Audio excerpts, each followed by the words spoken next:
자, 안녕하세요. 아라비아에 세헤라자드의 천일야화가 있다면 동아시아에는 부따로드가 있습니다. 저만 그렇게 생각을 합니다. 그렇게 해서 오늘 지금 말씀드릴 이야기는 중국 불교 이야기를 하다가 제가 이 유식 얘기, 중국의 현장 스님부터 시작해서 현장 스님, 규기 스님. 지난 시간에 그런 이야기들을 계속 해드렸었어요. 근데 한국 이야기를 잠깐만 말 나온 김에 잠깐만 하고 가볼까 싶습니다. 그래서 현장 스님이 계시고 그 밑에 이제 두 명의 큰 어떻게 보면 이 유식학을 집대성하는 그런 학자들이 있는 거예요. 그 스님이 그게 한 분은 중국인 규기 스님이라고 하는 분이고 이분에 의해서 이 유식학이라고 하는 게 신유식 이걸 뭐라고 불러야 되는지 저도 잘 모르겠어요. 이게 계속 헷갈려요. 그냥 유가종이라고도 하고 이거를 유가종이라고도 하고 유가업이라고도 하고 옛날에는 업이라고 많이 불렀었어요. 그리고 최근에는 이거를 법상종이라고 부릅니다. 법상종이라고 또 불러요. 그래서 이게 뭐 이렇게 해도 되고 저렇게 해도 되는데 용어가 많아서 좀 헷갈려요. 그리고 이 어른들이 자은사에 주로 사셨어요. 그리고 시작은 이분이 한 거예요. 그러니까 테이프는 이쪽에서 끊고 그 하나의 종파로서의 사업 아이템은 이쪽에서 갖고 왔고 사업체를 설립할 때 법인 등록을 한 건 이쪽입니다. 그래서 규기 스님이 이 유식학파의 시조가 되는 거고 동아시아 유식학파 유가종이라고 그냥 할게요. 여러 용어들을 쓰면 헷갈리니까. 그래서 유가종의 시조가 되는 거고 그분들이 자은사를 중심으로 했어요. 그래서 자은종이라고도 합니다. 이렇게 여러 용어들을 쓰는 게 굉장히 피곤한데 그래서 저런 것들을 하나하나로 빨리빨리 통일시키는 게 좋은데 옛날 사람들은 저렇게 여러 가지 쓰는 거 되게 좋아해요. 저게 있어 보인다고 생각을 합니다. 지금 볼 때는 굉장히 번거롭고 쓸모없는 일 같은데 그리고 저게 있어 보이는 것 중에서 또 좋은 점이 뭐가 있냐면 잘 모르는 사람들은 더 어렵게 되기 때문에 그걸 더 좋아해요. 언뜻 생각하기에는 단순하고 심플하고 다 통할 수 있는 게 좋은 거 아닙니까?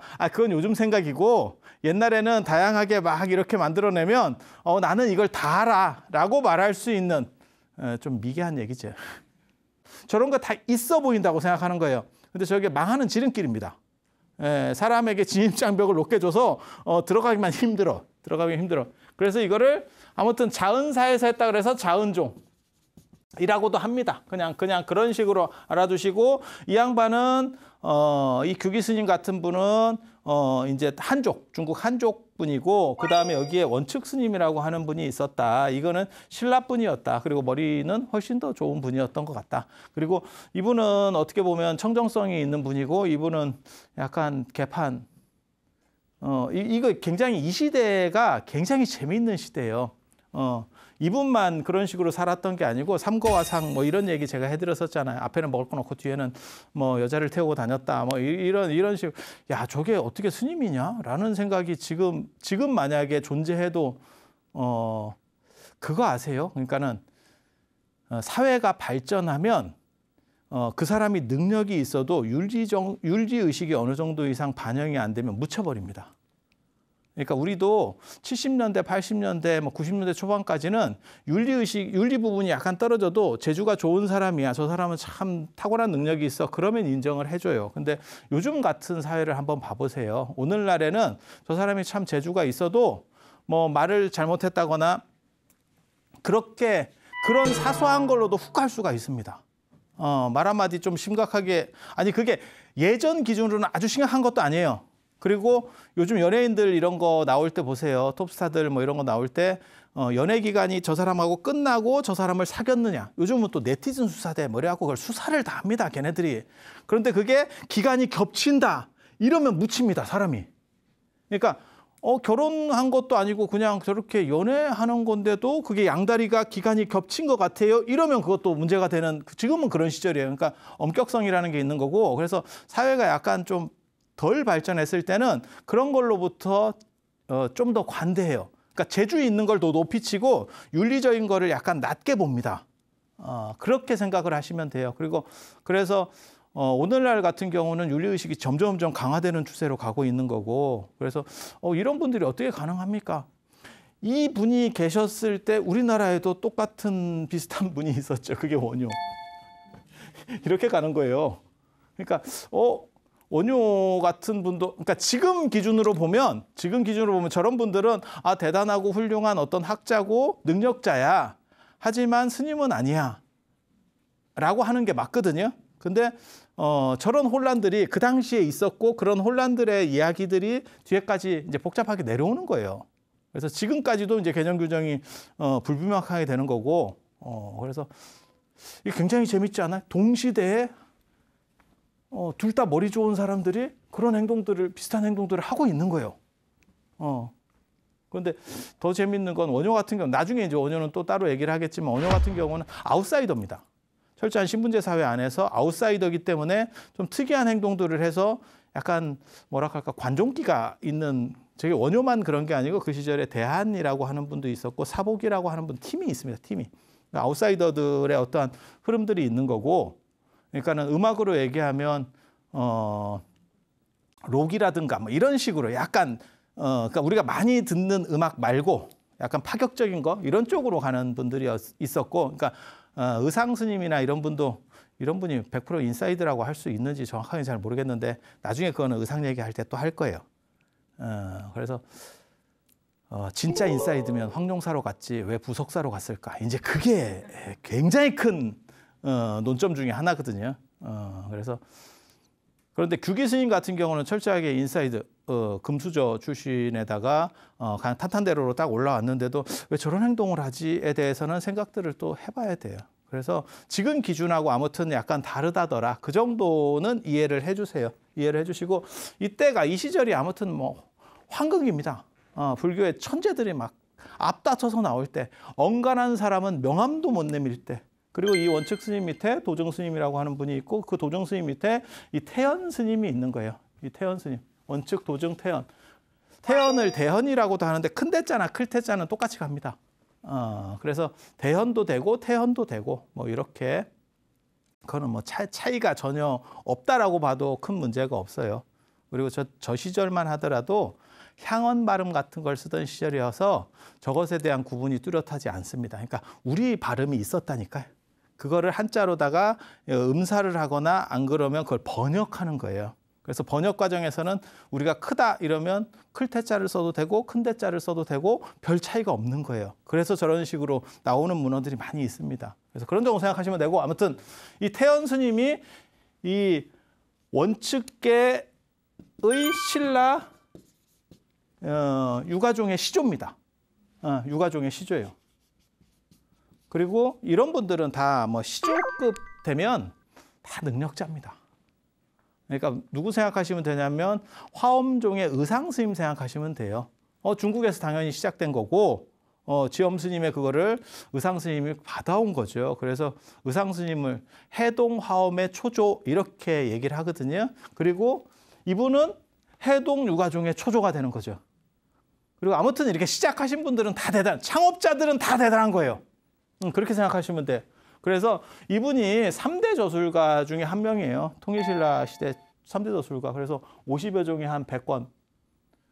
그리고 이 세 분 어떻게 나오냐면 원효 스님 같은 경우는 한 100여 종을 썼고 한 240권인가? 뭐 이 정도 나올 거예요.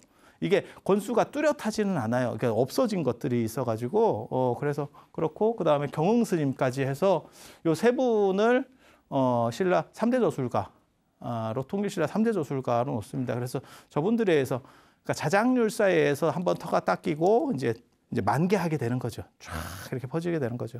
그래서 기본적으로 좀 알아두셔야 될 게 이런 3대 저술가가 있었다더라. 그리고 여기에 또 이야기가 있어요.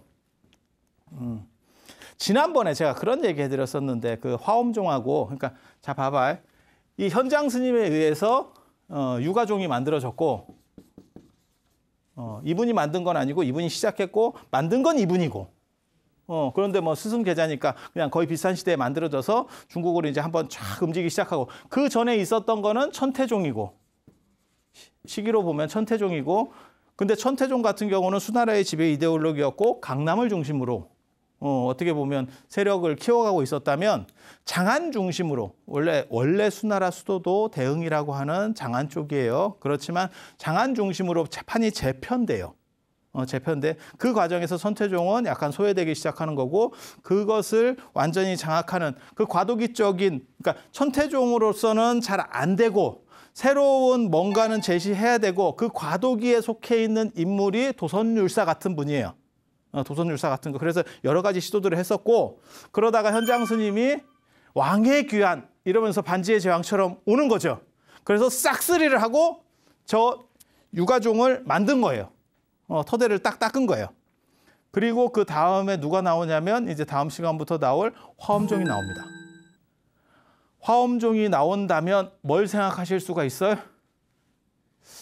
이제 중국 불교가 제대로 시작이 되는갑다. 중국 불교가 제대로 시작되는갑다. 그리고 화엄종 입장에서는 어때요? 그러니까 천태종은 지금 약간 메롱 상태고 유가종이 지금 당나라 초기를 주도하고 있어요. 근데 이제 화엄종이 움직이기 시작하거든요. 화엄종은 두순 스님, 다음 시간에 이제 얘기가 나올 거예요. 지엄 스님. 이때까지만 해도 이게 찌리합니다. 별 볼 일 없었고 갑자기 3대에 요 지엄 스님 때만 하더라도 그냥 학고방 같이 이렇게 하고 있다가 운 좋게 여기에 두 사람이 또 걸렸네. 여기 비슷한 구조예요. 두 사람이 여기는 스승 자체가 엄청 뜬 분이고 여기는 딱 이런 상황이었는데 여기 두 사람이 우연치 않게 걸렸어요. 나중에 제가 얘기를 해드릴 거예요. 왜 그렇게 걸리는지. 그게 현수법장 스님하고 의상대사예요. 그리고 이 양반이 실제로 화엄종을 어떻게 보면 만든 분입니다. 그래서 송나라 때까지도 대부분 이거를 현수종이라고 불러요. 화엄종이라고 그렇게 잘 안 부릅니다. 현수스님이 만들었다 그래서 현수종. 그렇게. 그래서 우리는 그냥 화엄종이라고 많이 부르는데 실제로 더 많이 나오는 빈도수가 더 많은 건 현수종이 더 나와요. 그래서 이분이 이제 시작을 하는 거고 자. 이분들은 당연히 현장 스님한테 게임이 안 되고 법장 스님도 현장 스님 때 안 됩니다. 안 되는 이유는 법장 스님하고 현장 스님 나이 차이가 있기 때문에 법장 스님이 머리도 좋고 다 해도 현장 스님은 이미 어떻게 보면 한참 선배예요. 그리고 이미 주류를 다 털을 닦은 상황이에요. 그래서 그게 안 된다고요. 그런데 화엄종이 추스려지면서 올라가는 상황에서는 누구를 씹을 것 같아요? 차은종을 씹겠죠. 그러니까 유가종을 씹겠죠. 유가종을. 후발에 아니 그렇지 않을까? 시장을 주도하고 있어. 우리 예전에 그런 거 봤었잖아요. 파스테르 유업, 뭐 안 그러면 한겨레 신문 이런 게 나왔을 때 시장을 주도하고 있었던 뭐 조선일보, 동아일보, 중앙일보 뭐 이런 걸 씹었었고 그다음에 파스테르 우유가 나왔을 때는 뭐 매일유업이라든지 뭐 남양유업이라든지 이런 데 씹었었고 그렇게 가지 않을까? 그렇게 해서 서로 충돌하는 기록이 제가 전에 말씀드린 화엄종이 뭐 지옥도 구제해주고 그 다음에 제가 전에 얘기를 해드렸어요. 곽신양이라는 사람이 죽어서 도리천에 갔는데 가보니까 거기서 화엄경 잘 설하는 분이 있는데 그분 아느냐 이렇게 얘기하더라. 도리천 중에서 그런 얘기들이 나오더라. 그러니까 유가종이 미륵을 모시는 종파예요. 미륵을 모시는 종파. 그래서 이쪽보다도 오히려 이쪽이 더 대단하다더라. 그 의미를 내포하고 있는 게 이 곽신양의 설화거든요. 그리고 왕명간의 설화는 전에 이거 말씀 다 드렸었습니다. 왕명간의 설화는 왕명간이라는 사람이 죽어서 저승에 가보니까 이제 지장보살이 나타나서 화엄경 개송을 가르쳐주면서 약인용료지 삼세일체불 음감법개성 일체유심조 이걸 외우면 지옥에서 벗어난다더라. 그래서 지금 그거를 아직도 한국 불교에서는 종송해서 하고 있다. 그리고 연불 할 때도 재지내고 뭐 이런 거 할 때도 그걸 계속 합니다. 그게 파지옥 개송이에요. 그래서 지장신앙보다도 대단하고 미륵신앙보다도 대단하고 그리고 전에 제가 또 그런 얘기 해드렸어요. 종남산의 도선율사가 의상대사하고 그 천공 얘기할 때 그거는 율종보다도 더 대단하다. 화엄종이. 그러니까 이런 얘기들을 누가 만들었겠어요? 사실일 수도 있는데 우리는 그냥 그렇게 생각하는 거지. 우리도 어떤 진술이 나왔는데 한쪽에 너무 유리한 진술이야. 그리고 그쪽에서 그걸 퍼뜨리고 있어. 그러면 우리가 합리적으로 무슨 생각하냐면 자기네들이 이거 만든 거 이런 생각을 할 수밖에 없어요. 법원 심리에 지금 들어갔는데 한쪽이 너무 유리한 이야기들이 있는 거예요. 그러면 누가 그걸 만들었을까? 아니, 그냥 의심하는 거예요. 이게 제가 신심이 부족해서 그래요. 신심이 부족해서 업장이 두터워서 사실일 거예요. 사실일 건데 너무 일치되게 이쪽으로 한쪽을 가리키고 있지. 이게 이상하게 이렇게 화살이 똑같은 데를 가리키고 있는 거야.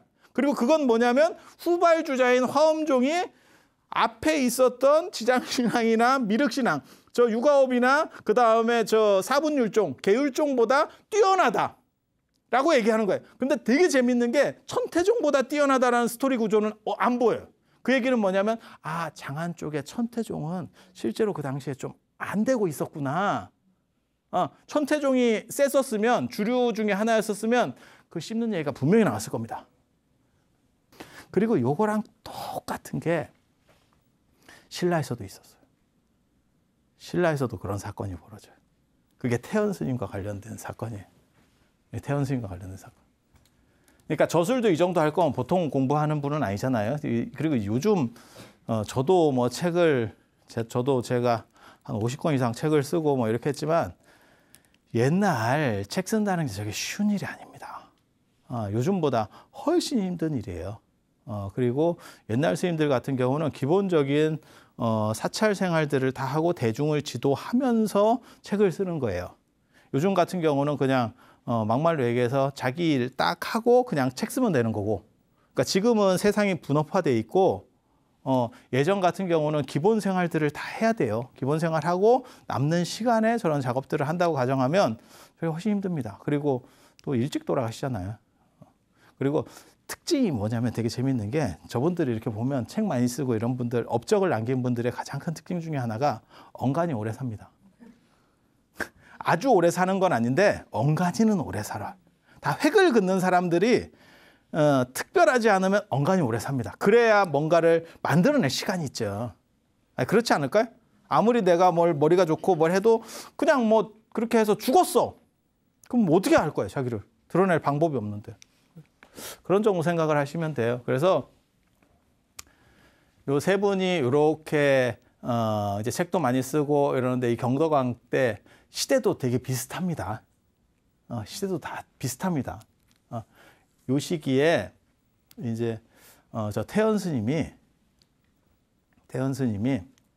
왕궁에서 비가 안 와서 법문을 설했대요. 저 경덕왕 때 얘기예요, 저게 지금. 그래서 이게 뭐냐면 현유가, 이게 태현의 유가종, 태현의 유가종이라는 뜻이고, 그 다음에 이게 법회의 화엄종이라는 뜻이거든요. 이게 법회 스님이라는 분이 화엄종 스님이 있었어. 그 두 이야기가 한 대목 안에 들어가 있는 거예요. 한 이야기 구조 속에. 그런데 경덕왕이 비가 안 와가지고 나라에 비가 안 와서 태연 스님한테 왕궁에서 법문을 청했대. 그래서 이게 이제 쉽게 말해서 기우제 법문이야. 그랬더니 금강명경을 가지고 설법을 했대. 금강명경이라고 하는 거는 금강명경, 그 다음에 인왕경, 그 다음에 법화경 이렇게 해서 호국 삼부경 중에 들어가는 거거든요. 그래서 금강명경을 공부를 하면 저걸 법문을 하고 이러면 사천왕이 도와줘서 나라가 잘 된다. 그 다음에 뜻대로 일이 풀어진다. 뭐 이런 이야기가 있어요. 그래서 고려 때까지 사천왕 도량 뭐 이렇게 해가지고 나오는 법회들이 있어요. 뭐 그렇다 치고 그렇게 해서 당신이 이제 그걸 법문을 딱 하면서 이렇게 했다는 거예요. 그래갖고 법문 중인데 청수가 늦게 올라온대요. 그러니까 우리식으로 그냥 지금식으로 얘기하면 한참 이렇게 의식도 하고 법문도 하고 뭐 이러고 있었는데 맞이가 늦게 올라오는 거예요. 사실을 보고 있는데 맞이가 늦게 올라오는 거야. 그러니까 나중에 이제 좀 기다리다가 그럴 수 있잖아요. 그래서 기다리다가 이제 왜 늦게 왔는고? 아니 일반적으로는 일반 말사에서는 늦을 수 있지만 왕궁 일인데 청수라는 건 맑은 물이 지금 늦게 온다는 거예요. 그래서 야 의식을 진행을 못하고 이제 좀 딜레이가 된 거지. 그러니까 왜 그랬노? 이랬더니 왕궁 안에 우물이 말라서 물을 뜨러 생각보다 멀리 갔다 오는 바람에 늦었습니다. 이렇게 답을 했다는 거예요. 그랬더니 태연 스님이 진지하게 얘기하지 그랬어. 이러면서 이제 도술을 부리는데 이게 굉장히 재밌어요. 이 도술의 패턴이 있어요. 도술의 패턴이 있어요. 그것 때문에 지금 얘기해 주는 거예요. 제가 원래 이런 것도 기가 막히게 다 알거든요. 그걸 어떻게 하냐면 향로를 갖고 와라. 그래갖고 향로를 딱 들고 기도를 하는 거예요. 딱 그랬더니 우물에서 왕궁 우물에서 그 가물었다는 왕궁 우물에서 한 20m 물이 솟구쳤대. 쫙 솟구치더래. 영험하지. 저 정도 재주는 있어야 되는데 꼭 향로를 든다라는 얘기가 나오거든요. 그게 요즘같이 선향을 쓰는 게 아니어서 나타나는 거예요. 선향이 있었으면 아마 향만 가지고 들었을 개연성도 있어. 근데 꼭 우리가 현충원 국립묘지 이런 거 생각해 보시면 그 향 불 붙었잖아. 그거 어떻게 다시 쓸 거야? 그러니까 그 의식에 쓰는 그 향로를 이렇게 딱 받쳐들고, 향이 뭐냐면 부처님께 기원을 전달하는 도구입니다. 그러니까 메신저예요. 그래서 제가 늘상 얘기하는데 절에서 향을 안 피면 안 돼요. 절에서 분향은 1순위입니다. 그 기원을 담아서 향을 피면 그 향연기를 타고 부처님에게 뜻이 전달돼서 이게 감흥이 있는 거예요. 그래서 향을 안 피고 기도를 한다는 거는 사실은 있을 수가 없는 겁니다. 그래서 유교에서도 이러한 불교 문화가 들어갔기 때문에 분향은 무조건 1순위입니다. 그러니까 유교 제사에서도 딴 건 몰라도 분향 뒤에 잔이에요. 잔치고 분향하는 게 아니고. 그래서 개인적으로는 요즘 들어서 자꾸 절에서 이렇게 향을 안 피는 문화들이 있는 거에 대해서는 좀 우려를 표하거든요. 그래서 아예 중국이나 일본처럼 외향로를 두든지, 외향로라고 하는 거는 법당 밖에 그렇게 해서 자유롭게 필 수 있게 해주든지, 안에 있으니까 뭐 숨쉬기가 힘들다 어쩐다 이러면서 막는데 이건 막을 수 있는 종교 전통이 아닙니다. 그래서 그렇게 했대요. 거기에 끝이 아니야. 이게 뭘 뜻하는 거냐면 법상종, 쉽게 말해서 유가종이 얼마나 영험한가에 대한 얘기거든요. 그리고 이 유가종이 굉장히 재밌는 게 이 술법에 아주 능합니다. 유가승들이 아주 이 술법에 능해요. 유가종에 있는 분들이 단순히 공부만 하시는 분들이 아니고 어떠한 우리식으로 그냥 일반적으로 말할 때는 도술이고 밀교식의 착법에 능합니다. 나중에 이제 통일신라 되기 직전에 문무왕 때 그 얘기를 나중에 해드릴 건데, 거기 보면 신라가 삼국 통일을 하고 그 다음에 당나라가 백제하고 고구려까지 이렇게 먹으려고 했었거든요. 그때 신라가 먼저 뒤통수를 치고 약한데 선빵이다 이렇게 해서 공격을 합니다. 그거를 당나라가 당하고 나서 굉장히 짜증이 났어요. 굉장히 뭐 이런 놈들이 있나, 지그들이 망한다고 해서 도와줬더니 이게 뒤통수를 친다. 이래서 서해로다가 50만 대군을 띄웠을 때 그때 명랑스님, 신인종의 시조입니다.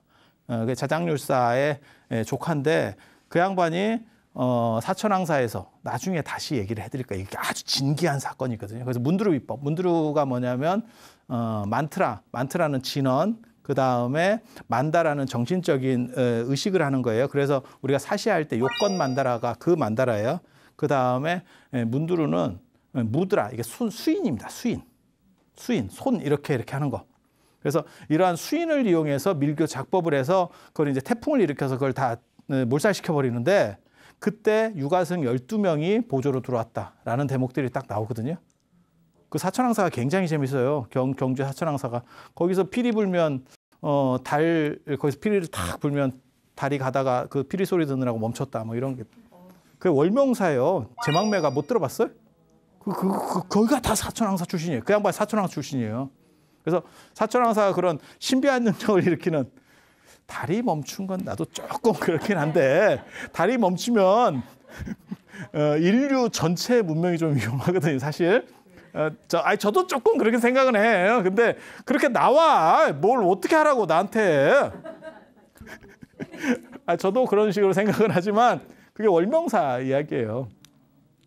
월명사. 우리 국어 시간에 배웠잖아요. 그 향가 뭐 12순가 뭐 어쩌고저쩌고 할 때 그런 거 배웠잖아요. 그게 그거예요. 그래서 이 사천왕사가 그런 아주 재밌는 사찰인데, 그때도 밀교승들과 더불어서 자기 혼자만 밀교예요. 그래서 이 유가종 스님들이 쫙 이렇게 유가대덕들이 딱 배치를 하거든요. 그러니까 작법들이나 이런 데 굉장히 능했던 거예요. 그래서 다 올리니까 물이 쫙, 뭐 멋지잖아요. 근데 더 웃긴 게 이 경덕왕이 지금 연대를 봐봐. 경덕왕 연대가 이때인데 경덕왕이 이 사건은 경덕왕 753년에 벌어진 일이고 이거 왕궁에서 벌어진 일이에요. 그런데 754년에 이 화엄종의 법회 스님이 황룡사에서 화엄경을 설법하고 있었대. 그러니까 경덕왕이 뭐라고 얘기했냐면 작년에 태연 스님이 왕궁에서 금강명경 설법하시들 때 이렇게 드니까 물이 쫙 올라오던데 스님도 하실 수 있어요? 이랬다는 거예요. 그런 거 이거 가능할까요? 이렇게 얘기했다는 거예요. 야, 이거 재밌지? 그랬더니 그건 껌이라고. 내가 하면 동해를 기울여서 경주를 쓸릴 수 있게 한대. 야, 이거 재밌어. 그렇게 이제 이걸 턴 거예요. 그러니까 왕이 에이 뭐 이랬다는 거예요. 그거는 좀 이렇게 그랬더니 향로 갖고 와. 똑같은 향로야. 야, 향로 갖고 와. 내가 한다, 내가. 그래가지고 향로를 딱 들었다는 거예요. 끝이에요. 향로를 들었대. 끝났는데 그날 오후에 왕궁에서 이제 정갈이 오는 거예요. 여기 황룡사에 있으니까 이쪽에서 이제 왕궁에서 사건이 벌어진 거고. 그래서 정갈이 아까 저기 태연 스님 계실 때는 거기는 왕궁에서 법이 지금 설해진 상황이고 여기는 지금 황룡사에서 했기 때문에 거리가 좀 있어요. 그래서 이제 사람이 뛰어온 거야. 그러면서 뭐라고 얘기하냐면 갑자기 왕궁 연못이 뿜어져 올라오면서 대전 50칸이 건물 50칸이 떠내려갔습니다. 대전 50칸이 떠내려갔습니다. 그러니까 세상에 그런 일이? 이거하고는 다르죠. 뿜는 거하고 이게 범람을 해가지고 왕궁 연못이 범람을 해서 50칸이 다 절단이 났대요. 그게 끝이 아니에요. 그게 끝이 아니에요. 그 다음 날 또 왕한테 파발이 옵니다. 어디서 왔냐면 감은사에서. 이 경덕왕이 누군지 아세요? 경덕왕? 김춘추는 아시잖아요. 태종 무열왕. 무열왕이 이제 삼국통일 시작을 테이프를 끊는 왕이고 완수한 거는 문왕 범민입니다. 그리고 완수하고 나서 다시 나라 체계를 한번 이게 전에는 신라가 요만한 나라였으면 이제 이렇게 됐으니까 그걸 어떻게 아울러서 뭔가를 하고 그다음에 통일 과정에서 밑에 무장 세력이나 이런 놈들이 굉장히 머리가 커졌거든요. 그거를 이제 누르고 관료제를 안정시키는 게 저 아들인 신문왕입니다. 그리고 이 신문왕 다음 왕이 신문왕의 첫째 아들이라고 하는 효소왕. 근데 효소왕은 하다가 잘렸습니다. 그리고 둘째 아들이 그 유명한 성덕왕이에요. 통일신라의 최고 군주라고 하는 성덕왕. 이게 성덕대왕 신종의 그 성덕왕입니다. 성덕대왕 때 만든 건 아니고 성덕왕을 기리기 위해서 손자가 만들어주는 거예요. 이렇게 이해가 되시죠? 그리고 이 성덕왕이라는 분은 누구냐면 나중에 이제 신라 또 오면 말씀을 드릴 거예요. 오대산에 은거했었던 효명이라고 하는 왕자가 왕위 계승 과정에서 형하고 이렇게 찌부작짜부작 하다가 밀려가지고 튑니다. 강릉 쪽으로 튀어가지고 오대산에 숨어 있다가 저 효소왕이 그 당시 이제 화백제도 비슷한 이런 의결기구에 의해서 날아가요. 날아가. 그렇게 나서 거기 오대산에서 문수기도 하다가 문수보살 기도하다가 어이구 이게 무슨 이거래? 이러면서 내려가서 왕 돼가지고 내가 상원사 문수보살님 영험으로 왕이 됐다. 그렇게 해서 왕이 되고 난 뒤에 다시 와서 상원사를 건설을 하는 겁니다. 건립을 하는 거예요. 그래서 굉장히 중요한, 굉장히 재밌는 얘기예요. 그래서 이 성덕왕, 그 다음에 성덕왕 아들이 효성왕, 그리고 이 효성왕이 첫째 아들이고 둘째 아들이 경덕왕이에요. 그리고 그 밑에가 해공왕. 해공왕은 손자예요. 손자. 이렇게 내려가는 거예요. 그래서 거기 해공왕까지가 김춘추 계열이고, 근데 이제 해공왕이 약간 메롱 이런 행동을 해가지고 거기서 이제 날아가고 왕계가 바뀝니다. 그래서 김춘추 계열의 왕계는 거기까지로 끝나고 이제 내무랑 저 위로 올라가서 다시 내무랑계에서 그러니까 우리식으로 말하면 철종 같은 식으로 이제 아니면 고종으로 비유를 들어야겠네. 철종은 너무 좀 장신이 한 게 아니니까 그래서 새롭게 그러면 거기서부터는 이제 신라 하대 이제 혼란기로 접어드는 거예요. 뭐 그렇게 갑니다. 그래서 이 양반이 그걸 물어봤다는 것도 재밌지. 당신도 할 수 있느냐도 물어본 것도 재밌고. 그런데 이 감은사에서 연락이 왔는데 감은사에서 뭐라고 왔냐면 바다가 폭발해가지고 바닷물이 폭발해서 나 저걸 어떻게 이해해야 될지를 모르겠어. 감은사 대전 밑에까지 그러니까 감은사 금당 법당 밑에까지 물이 찼다. 감은사 가보셨어요? 감은사 가보시면 감은사는 용이 쉬게 해준다 그래가지고 거기 배수로가 있고 수로가 있고 그다음에 엄청 지대가 높아요. 근데 거기를 물이 다 채웠다는 얘기예요. 야, 이게 쓰나미 기록인가? 전에는 이런 기록들을 볼 때 제가 무슨 생각했냐면 저게 가능할까 이런 생각을 했는데 지금은 생각이 바뀌었어요. 이 경주에 지진 나고 난 뒤부터 사실 그전에도 알고는 있었어요. 경주에 지진 난다는 걸 알고는 있었어요. 왜냐하면 제가 불국사를 가지고 박사 논문을 쓰고 석가탑, 다보탑 뭐 이런 것도 제가 했었기 때문에 근데 석가탑에 보면 석가탑 중수기에 뭐가 나오냐면 왜 석가탑을 중수하느냐 고려시대 때 그런 얘기가 나오는데 거기에 보면 지진이 나서 석가탑이 넘어갔어요. 이게 얘기가 나온다고. 석가탑이 지진 나서 넘어갈 정도면 경주가 제가 생각으로는 한 20%에서 거의 거진 30%가 날아갔을 겁니다. 그 집들이. 예, 사람 진짜 엄청나게 죽었을 겁니다. 석가탑은 밑에가 그냥 안반을 기반으로 해서 탑으로 올렸기 때문에 그게 흔들려서 무너질 정도면 엄청난 겁니다. 엄청난 겁니다. 그래서 그러니까 흙집에 사시는 분들은 다 절단이 났을 거고 그 다음에 이 한옥 그냥 나무로 이렇게 짜놓은 한옥에 사시는 분들은 큰 피해가 안 받았을 거예요. 기와장 피해를 아마 봤을 거고 그래서 이게 지진대긴 지진대구나 라고 하지만 그렇게 설마 큰 지진이 있었겠어?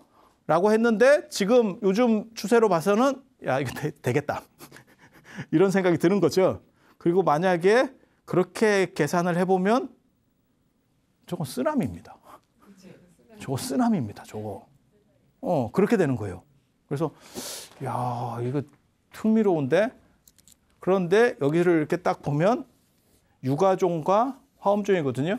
이게 법회 스님이라고 하는 스님인데 누군지 몰라요. 이제 황룡사의 법회다 이렇게 나오는데 부석사계는 아닐 겁니다. 저는 저 법회 스님은 부석사계로는 안 보는데 그러니까 의상계열이 아니고 자장계 화엄이 있었어요. 그게 황룡사를 중심으로 그게 나중에 이제 저 화엄사 쪽으로 넘어가는 게 저는 자장계 화엄이라고 생각을 하거든요. 뭐 복잡하니까 그냥 그렇다 치고 여기서 나오는 얘기도 똑같은 얘기를 하는 거예요. 유가종보다는 화엄종이 더 대단하다. 앞에 얘기했었던 이 곽신양 얘기하고 똑같은 스토리가 신라에서도 벌어지고 있는 거죠. 그러니까 화엄종이 유식종을 뭐하고 있는 거죠. 그렇게 될 수밖에 없는 게 천태종은 그때 신라에 안 들어왔고 그 다음에 신라에 들어온 거는 지금 저 유가종이 먼저 들어왔고 그 다음에 지금 화엄종이 치고 올라가는 거예요. 그래서 요거를 어떻게든 제끼려고 하는 거죠. 선불교는 신라 하대에 통일신라 맨 끝에 들어오기 때문에 여기는 선불교가 없어요. 지금은. 이쪽은 아예 없어요. 경쟁 상대가 아니에요. 그리고 그 전에 있었던 뭐 열반종이나 뭐 이런 거 남조에서 유행했었던 그런 건 게임이 안 되는 거고. 그러니까 큰 것끼리 부딪히는 거지. 제가 그런 얘기 하잖아요. 애플이 삼성을 소송을 걸지 애플이 샤오미에 소송을 걸겠어요? 그렇게 생각해 보면 왜 저분들이 충돌하고 있구나. 그리고 그러한 충돌 기록이 여기에 남는 거예요. 되게 재밌죠. 되게 재밌죠. 근데 이 향로 사건이 여기서만 벌어지는 게 아니고 되게 재밌는 게 742년에도 향로 사건이 있어. 중국에서. 이때가 이제 현종 때거든요. 당나라 현종 때. 이게 크게 연대 차이가 지금 안 나요. 크게 연대 차이가 안 나는 상황에서 지금 사건들이 벌어지는데 그때 현종 때 무슨 일이 벌어지냐면 서쪽에서, 그러니까 실크로드 쪽에서, 서역 쪽에서 반란이 일어나요. 강거국 뭐 이런 사람들이 5개 부족들이 반란을 일으키는 거예요. 반란을 일으키니까 현종이 이거 어떻게 하지? 군대를 출동해야 되나? 현종 때는 뭐 출동하면 무조건 막습니다. 그러니까 그렇게 얘기를 하다가 제가 불조 통계에 나오는 얘기인데, 그때 불공스님, 저 불공스님은 누구냐면 선무의 금강지, 불공 이렇게 해서 밀교의 개원 3대사라고 밀교에서 굉장히 중요한 스님이에요. 현종 때 개원 연간에 개원의 치에서 최고의 고승 3명이 들어가는 사람이에요. 그래서 어떻게 했으면 좋겠습니까? 그랬더니 향로가 와. 향로가 와. 저도 그래서 향로를 한번 들어볼까 요즘 내가 그런 생각들을 하고 있다니까. 이게 향로가 와. 그래서 향로를 딱 들고 인왕다란이를 외웠대요. 서쪽을 딱 보고 인왕다란이를 외웠대요. 인왕호국다란이거든요. 그러니까는 아까도 제가 말씀드렸잖아요. 금강명경, 그 다음에 인왕경, 그 다음에 법화경이 호국삼부경이다. 그래서 인왕다란이를 딱 외우고 그 37번 외우고 나서 해결됐을 겁니다. 이렇게 딱 했다는 거예요. 딱 하니까 그걸 외우니까 이건 되게 재밌어. 저 법회 스님 기록에는 왕한테는 안 보이잖아. 안 보이고 나중에 결국 이야기로 듣게 된 거잖아. 왕국에서 물이 넘쳤습니다. 뭐 가문사 쪽에서 무슨 문제가 생겼습니다. 이런 얘기를 하는데 여기는 눈에 뭐가 보이더래요. 이게 신병들이 왔다 갔다 하늘에서 왔다 갔다 하는 게 보이더래요. 그래서 저게 뭐예요? 이랬더니 저게 비사문천왕의 2번째 아들인 도건입니다. 도건이 2번째 아들이고 3번째 아들이 북방 다문천왕, 비사문천왕의 3번째 아들이 그 유명한 나타태자예요. 나타라고 들어보셨어요? 서유기에도 나오고 봉신연회에서는 주인공으로 나오고 뭐 하는 아주 이렇게 뭐랄까 가장 유명한 중국 소설계에서 가장 유명한 신 중에 한 명이에요.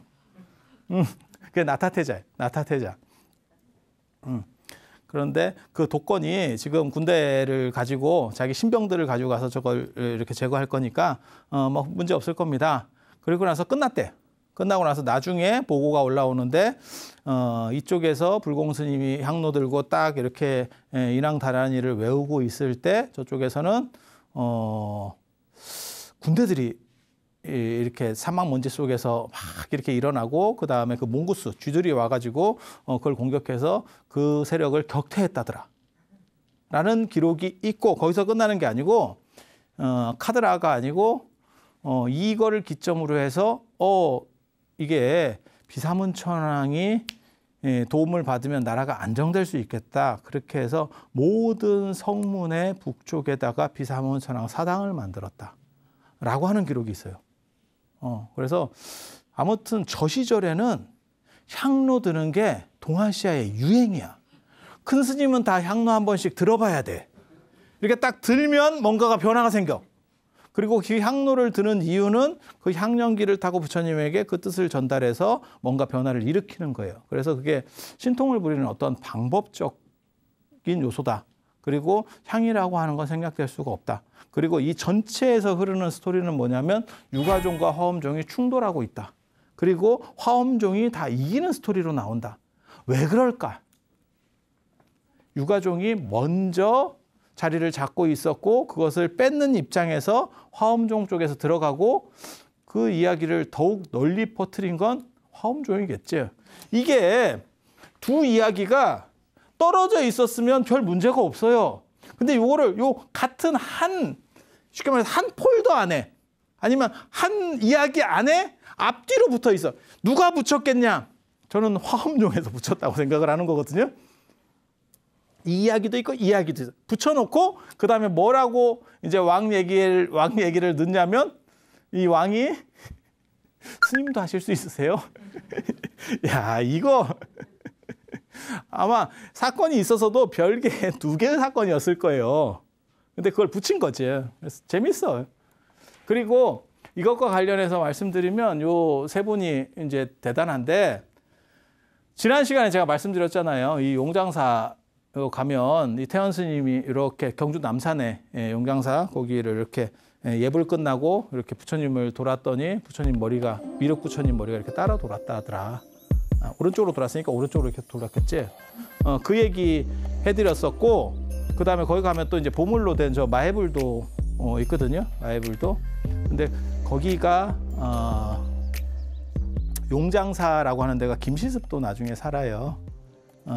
그래서 그 용장사가 속해 있는 봉우리가 경주 남산의 그 봉우리를 금오봉이라 그래요. 그래서 거기서 김시습이 글을 쓴 게 금오신화예요.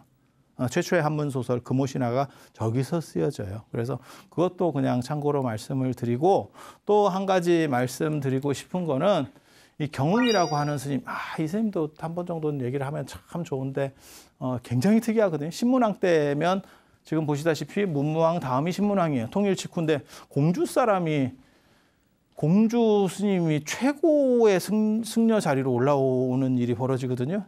굉장히 이해하기 힘든 일입니다.